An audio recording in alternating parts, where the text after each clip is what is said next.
com o consultório nesta tarde de quinta-feira aqui no Porto Canal, neste programa dedicado à sua saúde e bem-estar. Antes de mais, muito obrigada por estar desse lado na nossa companhia. Já sabe que pode ficar precisamente connosco até bem perto das 4. Como é habitual, nessa altura vamos saber quais são os assuntos em destaque no Viver Aqui. Na segunda hora do programa de hoje vamos falar de infecções sexualmente transmissíveis, portanto vamos conhecer algumas das infecções. Vamos também ouvir a sua pergunta. Se tem dúvidas relacionadas com este assunto, pode já tratar da sua inscrição através do número de telefone 225083297 ou também do endereço de e-mail consultório@portocanal.pt. Mas estes dois meios de comunicação, tanto o número de telefone como o endereço de e-mail, servem também para se inscrever se tem dúvidas relacionadas com a especialidade dermatologia. É isto que vamos falar nesta primeira hora. Alergias na pele que dizem respeito à dermatologia, portanto, o número de telefone para se inscrever também é o 225083297 ou consultório@portocanal.pt. Partilhe connosco também o seu testemunho, a sua história. Temos todo o gosto em ler aqui o seu caso no consultório. Portanto, avançamos com alergias na pele. Vamos ao encontro do Dr. Rui Santos, médico dermatologista. Aqui agradeço a presença, Sr. Doutor. Um gosto tê-lo cá no consultório. Muito obrigada por estar connosco. Gosto é meu. Muito obrigada. Vamos aprender certamente muito consigo. E, portanto, falamos de alergias na pele. Podemos dizer que é de facto uma barreira que protege o nosso corpo e por isso reage quando entra em algo com que fazemos alergia, não é? É que fazemos alergia. É verdade. A pele é efetivamente uma barreira. Contudo, é também algo que medeia o meio externo de uma interno e permite algumas trocas, não é? E, portanto, não funciona apenas como uma barreira, mas tem muitas outras funções associadas, nomeadamente algumas funções imunológicas, o que nos leva aqui à parte da alergia, não é? A sensibilização a algumas substâncias, alguns alergénios, de facto é uma característica da pele. E a diferença é a nossa resposta imunitária, por isso é que umas pessoas são alérgicas a determinados agentes e outras não, não é? Exatamente. A alergia, naturalmente, é algo bastante complexo, implica algumas predisposições genéticas, mas também, claro, alguma sensibilização, ou seja, o nosso ambiente tem também um papel importante na sensibilização a determinadas alergias, não é? Determinadas profissões têm exposições diferentes de outras e a exposição cumulativa a pequenas concentrações de alergénios, às vezes substâncias que usamos diariamente e durante largos anos e vamos sensibilizando e o nosso sistema imunitário vai acabar por adquirir uma alergia e que depois, a partir desse momento, de cada vez que a pessoa entra em contacto, mesmo com pequenas quantidades dessa substância, a nossa memória imunológica vai ativar uma resposta contra essa determinada substância. Ou seja, é possível eu fazer uma reação alérgica a algo a que não fazia alergia há uns anos e é possível também ter apenas uma vez uma reação alérgica a algo e nunca mais ter? Ou é mais raro? Não, normalmente uma reação alérgica, o que disse em primeiro lugar, é o mais verdade possível, não é? Ninguém nasce alérgico, nós tornamos-nos alérgicos. Podemos ter uma predisposição genética, algumas doenças subjacentes que nos acentuam o risco de desenvolver determinadas alergias, nomeadamente a dermatite atópica, em que começamos logo por falar da barreira cutânea, a dermatite atópica e outras doenças, outras dermatoses, limitam um bocadinho a função da barreira cutânea. Portanto, tem uma barreira cutânea que está fragilizada.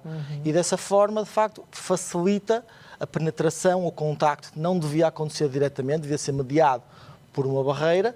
De repente, há um contacto direto entre uma externa e uma interna e o sistema imunitário vai sendo de uma forma mais fácil sensibilizado a isto. Portanto, nós não nascemos alérgicos, tornamos-nos alérgicos, dependendo das substâncias que nos rodeiam, e depois a questão de nós só fazermos alergia uma vez. Não é bem assim. De cada vez, nós a partir do momento em que somos alérgicos a uma substância, entrando em contacto nessa substância, nem que seja anos mais tarde, o nosso corpo vai se lembrar, nós temos células de memória, linfócitos T de memória, que vão disputar uma reação. E normalmente as reações podem ser até mais graves em exposições subsequentes, que é uma resposta mais rápida. Claro. Quais são normalmente aqueles agentes mais comuns que levam a essas alergias? Isso é uma pergunta muito vasta, até porque depende dos tipos de alergias, não é? Há alergias ditas imediatas, as urticárias, não é? Sim. Em que as causas mais comuns são, de facto, medicamentos, alimentos, doenças autoimunes, algumas infecções víricas nas crianças, às vezes o contacto com substâncias físicas, como são chamadas urticárias induzidas ou físicas, a urticária ao frio, ao calor, à vibração, claro, à pressão, à transpiração, às vezes, não tem que ser algo exógeno. E depois temos as dermatites de contacto alérgicas, e assim já podemos, se calhar, ter um conhecimento melhor de quais são as classes de substâncias que mais facilmente nós sensibilizamos. Do modo geral, na população global, os metais são a fonte de sensibilização mais comum, não é? Estima-se, por exemplo, a alergia ao níquel, cerca de 30% da população tem alergia ao níquel, não é? Quem diz níquel diz cobalto e outros metais. Sim. Depois os perfumes são também uma classe importante de alergias, e não são só os perfumes que pomos diretamente no corpo, não. Todas as substâncias que nós usamos no nosso dia-a-dia, de cosmética, de higiene, produtos de limpeza, têm fragrâncias, têm perfumes na sua composição e, portanto, podemos nos tornar de facto alérgicos a essas substâncias. Para além disso, os conservantes, quase todos os produtos, precisam de ser acrescentado algo para que eles se conservem, para que tenham uma data de validade superior.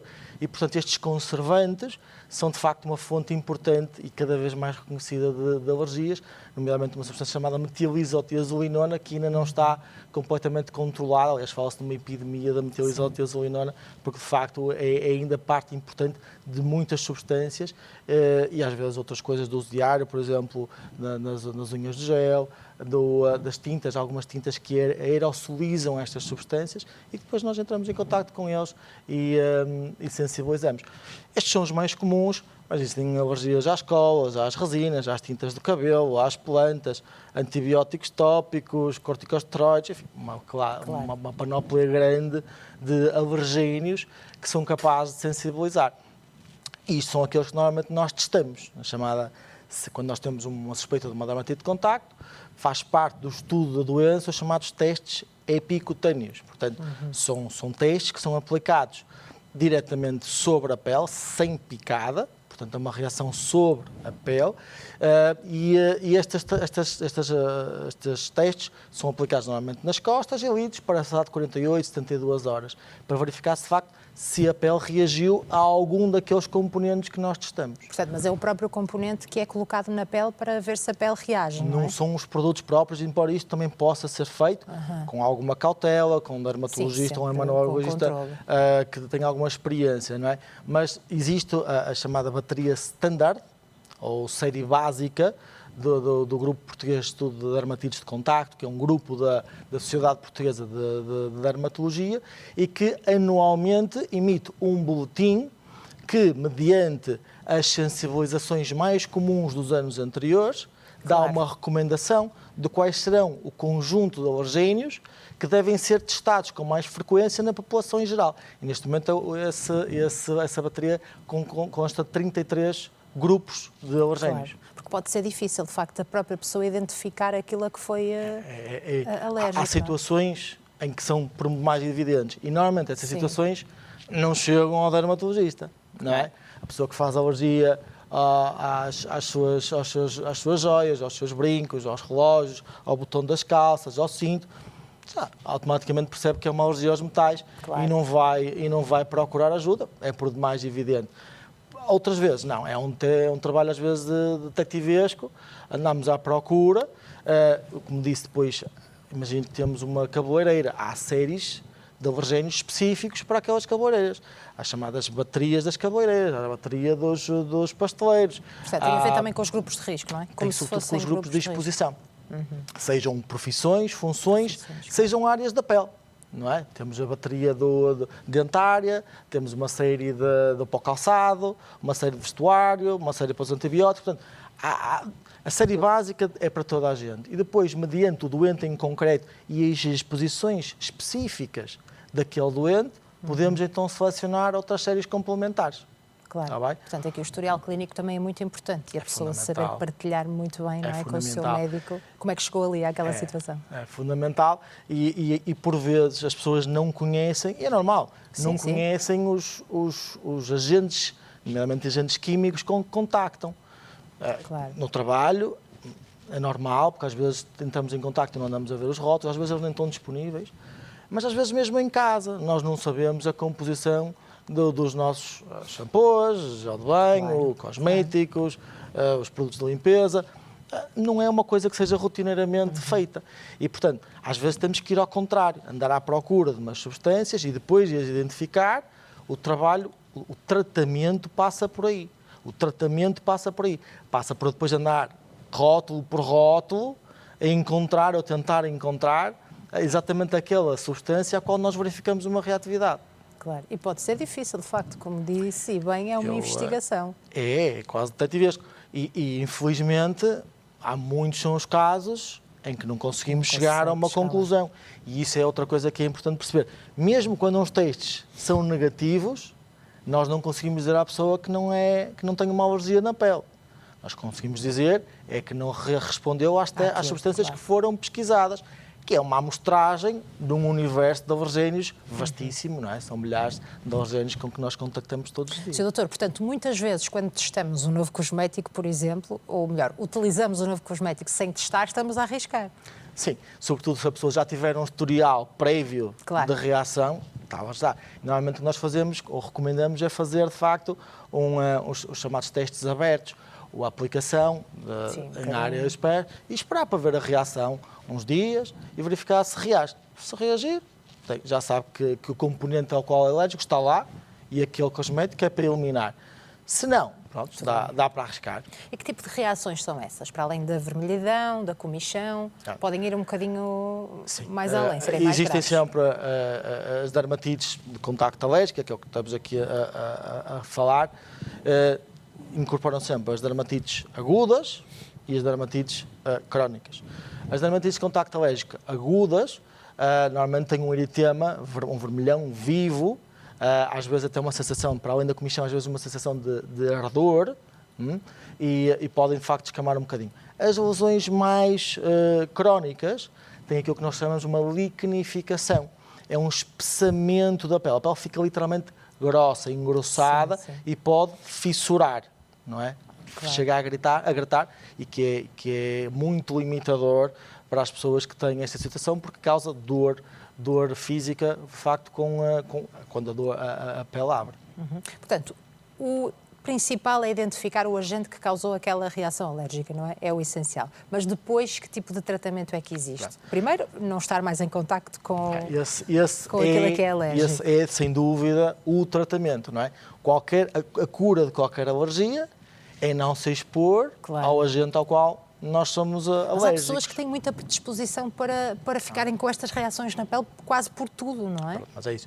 É o que eu digo. Há que distinguir exatamente quais são. Essas reações que às vezes fala são urticárias. É uma coisa um bocadinho diferente. É um edema, uma reação imediata, enquanto que estas dermatites de contacto alérgico que falámos demora algum tempo para montar esta resposta, não são respostas imediatas. As urticárias, sim, são as chamadas reações de hipersensibilidade imediata. Ou seja, após a exposição, as lesões, que normalmente são empoladas, com muita comichão, cor rosada e que, por definição, não duram mais de 24 horas, as lesões individuais. Não quer dizer que a urticária não possa durar mais de 24 horas e dura frequentemente. Mas estas reações surgem minutos ou horas, no máximo 2 horas, após a exposição. Porque é uma reação que é mediada por uma célula chamada mastócito e que reage imediatamente libertando a histamina. Claro. A histamina é essa que depois é bloqueada com os antihistamínicos que usamos para o tratamento da urticária. Para esses casos, por exemplo, em que a pessoa ainda não identificou aquilo a que é alérgica, existem então esses antihistamínicos, mas deve procurar, neste caso, ajuda médica também, urgência hospitalar, porque... Sempre, precisamente por isso que estamos a dizer. Os antihistamínicos são muito eficazes no controle de uma urticária, mas são relativamente pouco eficazes no controle de uma dermatite de contacto alérgico. E são ambas reações alérgicas da pele, são ambas alergias da pele. Mas uma é mediada pela histamina e bloquear a libertação dessa substância resolve os sintomas. O outro, a dermatite de contacto, não é, a papel da histamina é diminuto e, portanto, a ação do antihistamínico também vai ser limitada. Percebe? Portanto, naturalmente, a primeira coisa a fazer é sempre contactar um médico, dermatologista, e que vai, de facto, distinguir, primeiro, se é uma alergia ou não é uma alergia. Porque normalmente nós recebemos na consulta de dermatologia, quase toda a gente vai lá e diz que tem alergias na pele, não é? E depois não são alergias, é um acne, é uma rosácea, é uma psoríase, é um eczema, enfim, muitas outras condições cutâneas e que a pessoa, tudo o que é vermelho e dá comichão na pele, atribui uma alergia. Medicamente falando, não é assim. E, portanto, das reações com este padrão, poucas são as verdadeiras alergias da pele. E, portanto, é preciso alguém que saiba fazer a distinção e depois o tratamento e o acompanhamento adequado. Relativamente quando nós não temos, de facto, possibilidade de encontrar um alergénio, há medidas que são fundamentais. Começamos por falar na barreira cutânea. O reforço da barreira cutânea é algo que é recomendado para toda a gente e ainda mais para quem tem, de facto, problemas de alergias. E como é que se faz esse reforço? A utilização dos emolientes, os cremes hidratantes, nas mãos, no corpo, não é? Reforçar aquela barreira. O importante na pele é a pele manter-se bem hidratada. Não é? Quando há um compromisso da barreira cutânea, a barreira torna-se permeável à água e permite que a água escape através da pele, aquilo que nós chamamos de uma perda transepidérmica de água. Uma pele seca acaba por acontecer um bocadinho o que acontece quando um leito do rio seca. Começa a quebrar, a lama do fundo começa a quebrar. É exatamente isso que acontece na pele. Não é? Pessoas quando têm a pele seca, e podem ter a pele seca ou porque têm uma condição como a dermatite atópica, ou uma ictiose, ou porque lavam frequentemente as mãos, por virtude das suas ocupações, dos seus trabalhos, ou por outras condições, e quando isso acontece, aquela pele quebra e permite, de facto, um contacto inadequado entre o meio externo e o meio interno, e a pele vai reagir inflamando, formando então estes eczemas, estas dermatites. Claro. Pode acontecer isso também no caso de alergia alimentar, nomeadamente o leite, o ovo, o peixe também. Pode haver também estas formas de manifestação na pele. Pode, sem dúvida. São raras, raríssimas. Sim, muito raras mesmo, não é? Muito mais raras do que a importância que lhes é atribuída pela população geral. Agora, que é possível, é claro, e disse muito bem, o leite, o ovo, sim, aqueles mais comuns. Sim, os frutos secos, os mariscos, são de facto potenciais indutores de alergia cutânea. Agora, são uma minoria dos doentes, são mesmo uma minoria. Alergia ao sol também é possível, Sr. Doutor, porque de facto nesta altura do verão ouvem-se muitas pessoas a dizer estou aqui com, parece um herpes até, por exemplo, aqui na zona dos lábios, ou fiquei cheia de comichão e depois de um tempo prolongado ao sol. Há de facto várias, não é uma, mas várias que nós designamos fotodermatoses, ou seja, são doenças da pele que de facto quando há o papel cumulativo da exposição à radiação ultravioleta, de facto desencadeia várias reações da pele. A mais comum, quase toda a gente se refere quando fala de uma alergia ao sol, é aquilo que nós designamos de uma erupção polimorfa à luz. O que é que se passa? A nossa pele, sempre que é exposta à radiação ultravioleta, muita ou pouca, sofre pequenas alterações nas células superficiais da pele, os queratinócitos. O nosso sistema imunitário tem um perfil de vigilância em que detecta estas células e elimina-as, no sentido de não deixar que erros passem para gerações celulares subsequentes e correndo o risco de, anos, décadas mais tarde, haja um maior risco de cancro de pele. Claro. Há determinadas, a própria luz solar, contudo, para nos permitir que nós andemos aí ao sol, induz um processo chamado de tolerância imunológica. O que significa que o nosso sistema imunitário vai fechar um pouquinho os olhos a pequenos erros, não é? Permitir para não termos estas reações exageradas cada vez que vamos para o sol. Exatamente. Há pessoas, sobretudo pessoas que só se expõem ao sol no verão, durante o período de inverno acabam por perder essa tolerância imunológica, sobretudo nas áreas tradicionalmente cobertas.